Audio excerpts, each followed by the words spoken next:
The Happy Prince by Oscar Wilde. High above the city, on a tall column, stood the statue of the Happy Prince. He was gilded all over with thin leaves of fine gold. For eyes, he had 2 bright sapphires, and a large red ruby glowed on his sword hilt.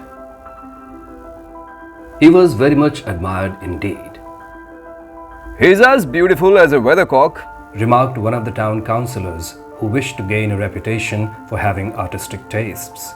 "Only not quite so useful," he added, fearing lest people should think him unpractical, which he really was not.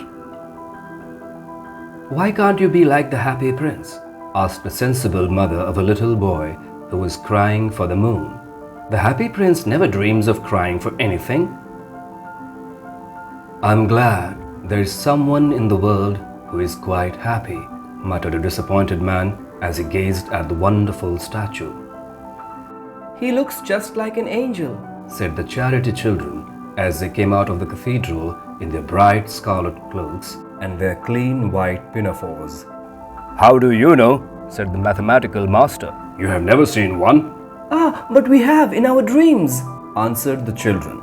And the mathematical master frowned and looked very severe, for he did not approve of children dreaming. One night there flew over the city a little swallow. His friends had gone away to Egypt 6 weeks before, but he had stayed behind, for he was in love with the most beautiful reed. He had met her early in the spring as he was flying down the river after big yellow moth, and had been so attracted by her slender waist that he had stopped to talk to her. "Shall I love you?" said the swallow, who liked to come to the point at once, and the reed made him a low bow. So he flew round and round her, touching the water with his wings and making silver ripples. This was his courtship, and it lasted all through the summer. "It is a ridiculous attachment," twittered the other swallows. "She has no money and far too many relations." And indeed, the river was quite full of reeds. Then, when the autumn came, they all flew away. After they had gone, he felt lonely and began to tire of his lady love. "She has no conversation," he said, "and I'm afraid that she is a coquette, for she is always flirting with the wind." And certainly, whenever the wind blew, the reed made the most graceful curtsies. "I admit that she is domestic," he continued, "but I love traveling, and my wife consequently should love traveling also. Will you come away with me?" he said finally to her. But the reed shook her head. She was so attached to her home. "You have been trifling with me," he cried. "I'm off to the pyramids. Goodbye." And he flew away. All day long he flew, and at night time he arrived at the city. "Where shall I put up?" he said. "I hope the town has made preparations." Then he saw the statue on the tall column. "I will put up there," he cried. "It is a fine position with plenty of fresh air." So he alighted just between the feet of the Happy Prince. "I have a golden bedroom," he said softly to himself as he looked round, and he prepared to go to sleep. But just as he was putting his head under his wing, a large drop of water fell on him. "What a curious thing!" he cried. "There is not a single cloud in the sky, the stars are quite clear and bright, and yet it is raining. The climate in the north of Europe is really dreadful. The reed used to like the rain, but that was merely her selfishness." Then another drop fell. "What is the use of a statue if it cannot keep the rain off?" he said. "I must look for a good chimney pot." And he determined to fly away. But before he had opened his wings, a third drop fell, and he looked up and saw, what did he see? The eyes of the Happy Prince were filled with tears, and tears were running down his golden cheeks.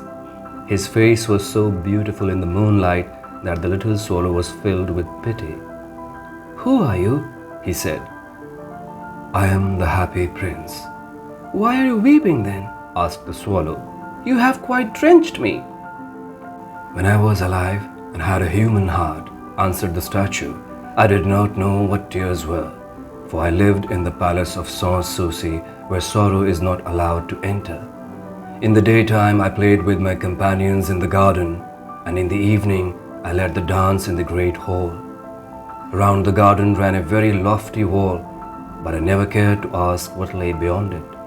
Everything about me was so beautiful.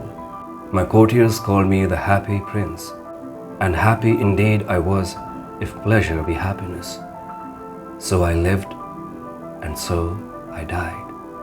And now that I am dead, they have set me up here so high that I can see all the ugliness and all the misery of my city. And though my heart is made of lead, yet I cannot choose but weep. What? Is he not solid gold? Said the swallow to himself. He was too polite to make any personal remarks out loud. Far away, continued the statue in a low musical voice. Far away in a little street, there is a poor house. One of the windows is open, and through it I can see a woman seated at a table. Her face is thin and worn, and she has coarse red hands all pricked by the needle, for she is a seamstress. She is embroidering passion flowers on a satin gown for the loveliest of the queen's maids of honor to wear at the next court ball. In a bed in the corner of the room, a little boy is lying ill. He has a fever and is asking for oranges. His mother has nothing to give him but river water, so he is crying, "Swallow, swallow, little swallow, will you not bring her the ruby out of my sword hilt?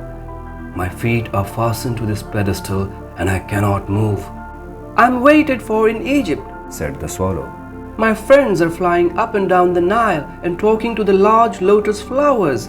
Soon they will go to sleep in the tomb of the great king.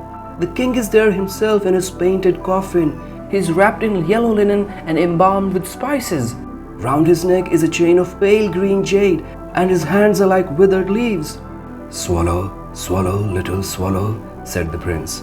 Will you not stay with me for one night and be my messenger? The boy is so thirsty and the mother so sad. I don't think I like boys, answered the swallow. Last summer, when I was staying on the river, there were two rude boys, the miller's sons, who were always throwing stones at me.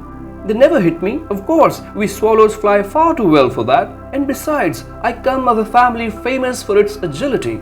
But still, it was a mark of disrespect. But the happy prince looked so sad that the little swallow was sorry. It is very cold here, he said, but I will stay with you for one night and be your messenger. Thank you, little swallow, said the prince. So the swallow picked out the great ruby from the prince's sword and flew away with it in his beak over the roofs of the town. He passed by the cathedral tower, where the white marble angels were sculptured. He passed by the palace and heard the sound of dancing. A beautiful girl came out on the balcony with her lover. How wonderful the stars are, he said to her, and how wonderful is the power of love. I hope my dress will be ready in time for the state ball, she answered. I have ordered passion flowers to be embroidered on it, but the seamstresses are so lazy. He passed over the river and saw the lanterns hanging to the masts of the ships. He passed over the ghetto and saw the old Jews bargaining with each other and weighing out money in copper scales. At last he came to the poor house and looked in. The boy was tossing feverishly on his bed, and the mother had fallen asleep. She was so tired. In he hopped and laid the great ruby on the table beside the woman's thimble. Then he flew gently round the bed, fanning the boy's forehead with his wings. How cool I feel, said the boy. I must be getting better. And he sank into a delicious slumber.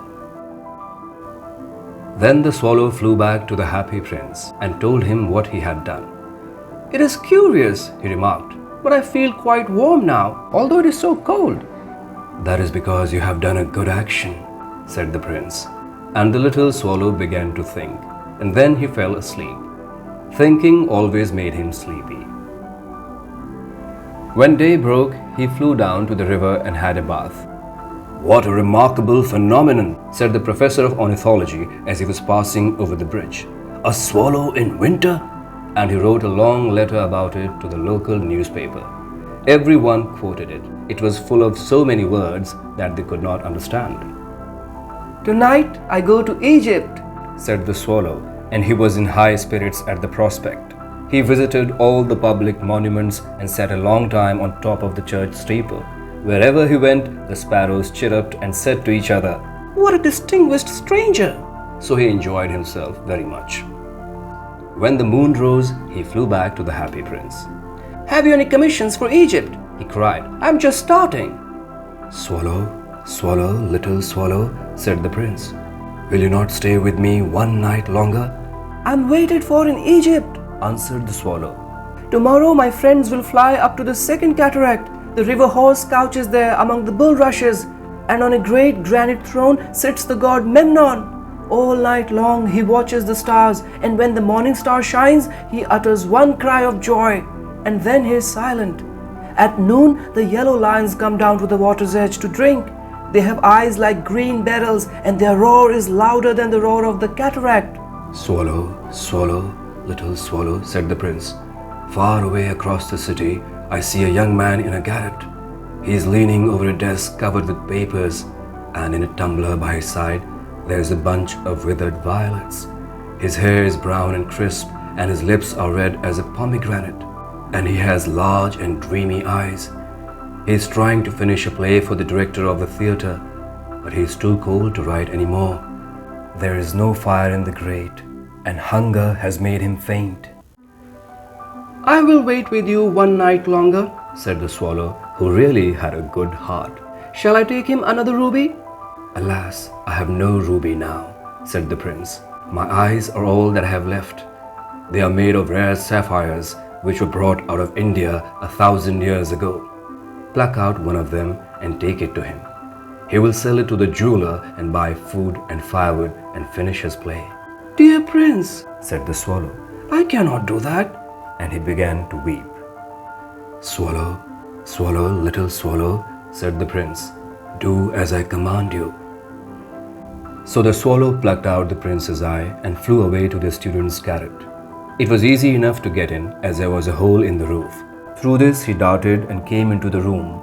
The young man had his head buried in his hands, so he did not hear the flutter of the bird's wings. And when he looked up, he found the beautiful sapphire lying on the withered violets. "I'm beginning to be appreciated," he cried. "This is from some great admirer. Now I can finish my play." And he looked quite happy. The next day the swallow flew down to the harbor. He sat on the mast of a large vessel and watched the sailors hauling big chests out of the hold with ropes. "Heave ahoy!" they shouted as each chest came up. "I'm going to Egypt!" cried the swallow, but nobody minded. And when the moon rose, he flew back to the happy prince. "I'm come to bid you goodbye," he cried. "Swallow, swallow, little swallow," said the prince, "will you not stay with me one night longer?" "It is winter," answered the swallow, "and the chill snow will soon be here. In Egypt, the sun is warm on the green palm trees, and the crocodiles lie in the mud and look lazily about them. My companions are building a nest in the temple of Baalbek, and the pink and white doves are watching them and cooing to each other. Dear prince, I must leave you, but I will never forget you, and next spring I will bring you back 2 beautiful jewels in place of those you have given away. The ruby shall be redder than a red rose, and the sapphire shall be as blue as the great sea." "In the square below," said the happy prince, "there stands a little match girl. She has let her matches fall in the gutter, and they are all spoiled.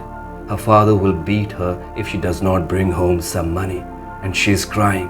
She has no shoes or stockings, and her little head is bare. Pluck out my other eye and give it to her, and her father will not beat her." "I will stay with you one night longer," said the swallow. "but I cannot pluck out your eye. You would be quite blind then." "Swallow, swallow, little swallow," said the prince, "do as I command you." So he plucked out the prince's other eye and darted down with it. He swooped past the match girl and slipped the jewel into the palm of a hand. "What a lovely bit of glass!" cried the little girl, and she ran home laughing. Then the swallow came back to the prince. "You are blind now," he said, "so I will stay with you always." "No, little swallow," said the poor prince. "You must go away to Egypt." "I will stay with you always," said the swallow, and he slept at the prince's feet. All the next day he sat on the prince's shoulder and told him stories of what he had seen in strange lands.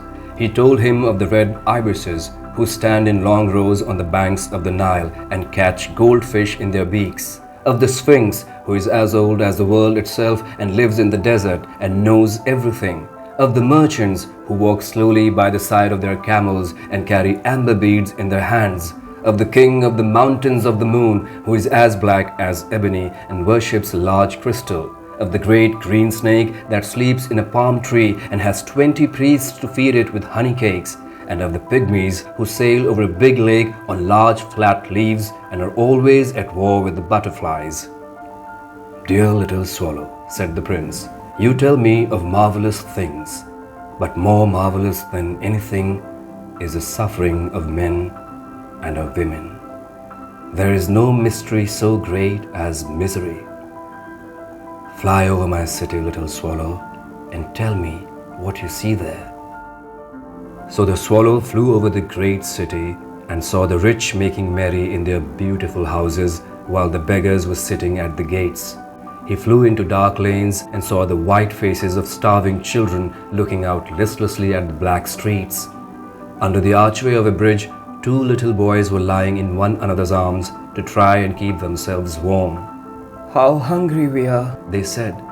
"You must not lie here," shouted the watchman, and they wandered out into the rain. Then he flew back and told the prince what he had seen. "I am covered with fine gold," said the prince. "You must take it off leaf by leaf and give it to my poor.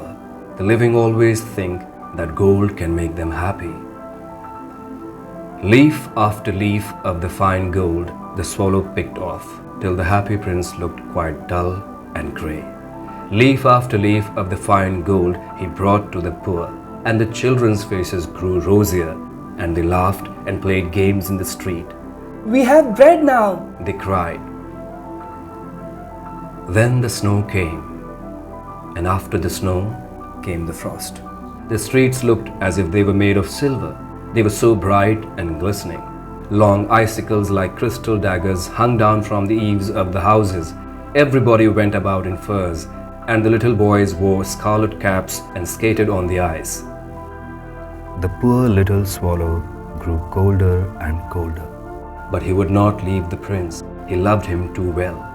He picked up crumbs outside the baker's door when the baker was not looking and tried to keep himself warm by flapping his wings. But at last he knew that he was going to die. He had just strength to fly up to the prince's shoulder once more. "Goodbye, dear prince," he murmured. "Will you let me kiss your hand?" "I am glad that you are going to Egypt at last, little swallow," said the prince. "You have stayed too long here, but you must kiss me on the lips, for I love you." "It is not to Egypt that I am going," said the swallow. "I am going to the house of death. Death is the brother of sleep, is he not?" And he kissed the happy prince on the lips and fell down dead at his feet.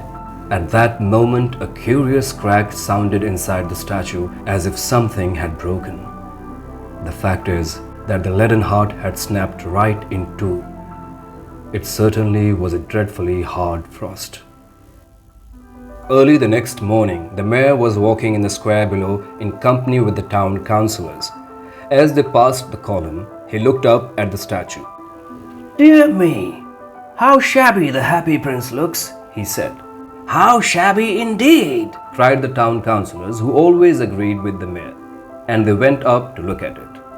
"The ruby has fallen out of his sword, his eyes are gone, and he is golden no longer," said the mayor. "In fact, he is little better than a beggar." "Little better than a beggar," said the town councillors. "And here is actually a dead bird at his feet," continued the mayor. "We must really issue a proclamation that birds are not to be allowed to die here." And the town clerk made a note of the suggestion. So they pulled down the statue of the happy prince. "As he is no longer beautiful, he is no longer useful," said the art professor at the university. Then they melted the statue in a furnace, and the mayor held a meeting of the corporation to decide what was to be done with the metal. "We must have another statue, of course," he said, "and it shall be a statue of myself." "Of myself?" said each of the town councillors, and they quarrelled. When I last heard of them, they were quarreling still. What a strange thing, Said the overseer of the workmen at the foundry. this broken lead heart will not melt in the furnace. We must throw it away. So they threw it on a dust heap where the dead swallow was also lying. Bring me the two most precious things in the city, said God to one of his angels. And the angel brought him the leaden heart and the dead bird. You have rightly chosen, said God, for in my garden of paradise this little bird shall sing forevermore, and in my city of gold the happy prince shall praise me.